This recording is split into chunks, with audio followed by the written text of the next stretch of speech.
Yes, guys, welcome back to another video on the channel. Full-time Arsenal 1, Ipswich 0. First, I just want to say, I hope you guys had a Merry Christmas, despite it being 3 days ago, I know. But, yeah, this is the first video since Christmas went down. So I hope you guys had a lovely time with your friends and your relatives, etc. Got everything you wanted. But yeah, we're back into the swing of things with match reactions. And funny enough, it's the last Arsenal game before we move into the new year. So yeah, we played Brentford obviously on New Year's Day. I believe it's Wednesday if I'm not mistaken. So yeah, it was nice to end the year on a high. Not exactly a high, you know what I mean? Because I would have loved us to dispatch Ipswich by more goals to increase that goal difference. But 3 points is all that matters. And we got the job done. Performance-wise, yeah, it was horrible to watch at times. It was almost like a game of chess. Both teams were afraid to sort of attack, and we got that first goal, and you sat there thinking, yes, okay, Arsenal could win by 2 or 3 goals. And in all fairness, we probably should have won by 3 or 4 goals, especially in that second half. Gabriel missed from a yard out, which isn't like him because we know what he's capable of when we're whipping in set pieces. Havertz had an opportunity, Odegaard had an opportunity, Declan Rice had an opportunity, Gabriel had a penalty shout as well, so we could have won that game 3 or 4 nil. And yeah, the performance was not great, and I think that indicates that we desperately need an attacker or two in January, especially when we heard the news after the game that Saka's going to be out for 2 or 3 months due to surgery. When we thought, literally everyone and their pet dog thought Saka did not need surgery. But it turns out he had surgery and he's going to be out for 2 or 3 months. Potentially for the rest of the season, because it will take him time to sort of, you know, what's the term? Get back up to full sharpness.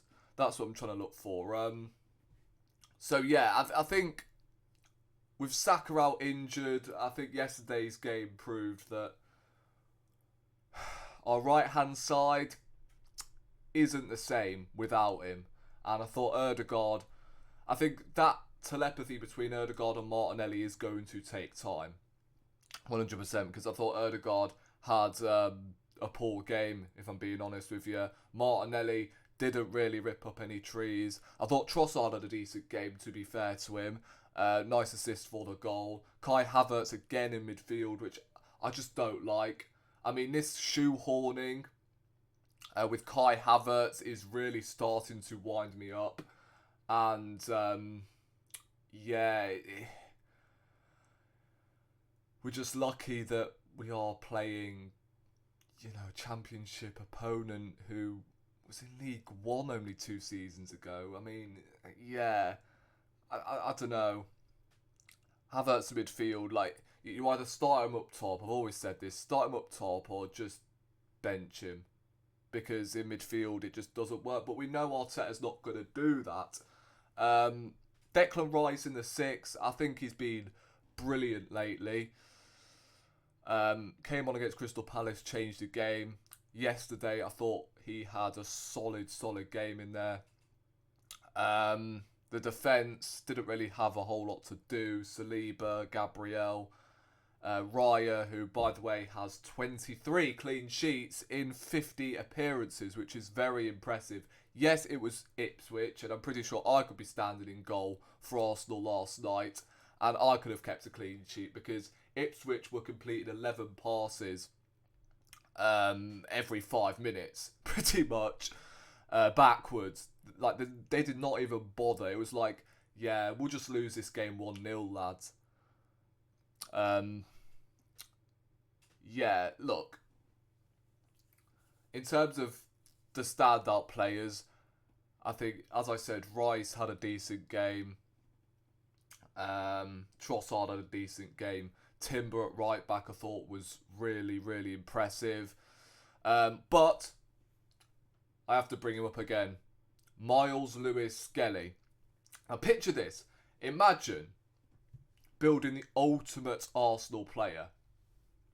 I'm taking Saliba's composure. I'm taking Gabriel's strength. I'm taking Timber's trickery. I'm taking the football brain of Bukayo Saka and Ben White's shithousery. Miles Lewis-Skelly would be that player. Imagine having all of them attributes in one player, because Miles Lewis-Skelly ticks all of them boxes. And I mentioned once before that I reckon Miles Lewis-Skelly is our Camavinga. Not to say he's anywhere near Camavinga, but the fact he's come into this team out of nowhere as well. Like, we had an abundance of injuries in that left back position. Miles Lewis-Skelly has come in first start, and he's taken that opportunity so well, and he could be one of the first names on the team sheet in the near future. I'm not joking when I say that, because I really like the maturity and the composure he has on the ball, and he's 18 as well. He's 18 years of age, and I can't honestly think about, what he could offer in the midfield. Bear in mind, he's playing as a left back, and let's say he was going to play as that box-to-box midfield role. I think he'll be unstoppable there. I can't even lie. So we could see him either at left back or as a box-to-box midfielder, because the way he has his composure and, he provides perfect balance on that left-hand side. And Zinchenko, pack your bags, brother. And Calafiori, I can't lie, it's going to take him some time to sort of get back into this team, because Lewis-Skelly, he's on job at the moment. You just cannot deny it. The subs came on. I mean, you look at that bench and go, you have no attackers. When you have Saka out injured, you have to play both Martinelli and Trossard, who are bench players at best.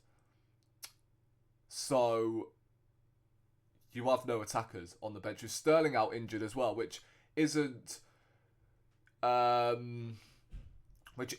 serious as when we first thought. So, I mean, that's something, but it's not Saka. It's not Saka, is it? Unfortunately. So, yeah. I think the only player at the moment that can make some sort of an impact is a player that, funnily enough, did not come on yesterday, and that was Waneri, because I was crying out for someone just to carry the ball forward, because no one was doing that enough yesterday, and yeah, we needed that. We needed that spark in midfield, I felt like, and Waneri just isn't getting used enough, especially when he is arguably our best player coming off the bench. And we saw Partey and Moreno coming on when we're trying to kill off the game. I don't know about this bench still. Even if we had Trossard and Martinelli still to throw off the bench, I'd still be sat there going, yeah, this bench is still not good enough. Because we still need a striker to upgrade on Kai Havertz and Jesus. Jesus, by the way, considering he didn't have any service, pretty much, the only service he had was that ball through. And I think it was either him or Martinelli who scored. I can't remember at the top of my head, but it was offside anyway. But that finish was immaculate. That was the only service he had, pretty much. Apart from that, I think off the ball, he was really good. So, yeah, he didn't score yesterday, unfortunately. If he would have bagged a brace, I think he would have broken a record or something. So, yeah, that would have been nice. But yeah, that bench with no attackers on there is a big problem. And in my opinion, I think if we get 2 or 3 players minimum this January, depending on if they're the correct positions, like, we've got to go like full sweep attackers wise. Like, we've got to go full throttle and pay the money on some of these attackers, whether that's in the Premier League, League One, whatever. Just give me some bloody attackers that know how to score. Whether that's Cunha, whether that's Mbermo, whether that's Olmo as well, who's available this January. Just get me some attackers that we can throw off the bench pretty much. Or challenge, the spots such as the right wing spot, the Erdegaard spot, the Havertz spot. We need more competition in this team. So, yeah, I mean, yesterday I felt like it was further proof why, like, we don't need defenders. Like, let's say we were going to lose defenders due to injury. You still don't see us conceding many goals. So we don't need any more defenders, in my opinion, because, again, despite with all the injuries in defence, we've still conceded the least amount of goals. However, you see us losing attackers. That's when it goes pear-shaped, and I think that's what we need. Attackers in January. If we do not get attackers in January, then we're winning fuck all again. It's as simple as that. So guys, of course we'll be back on Wednesday against Brentford, another huge game. They've got Brighton as well. And I'd almost argue, not to say Saka's injury came at the right time, but the fact at the moment it gives us an opportunity to fill in that position.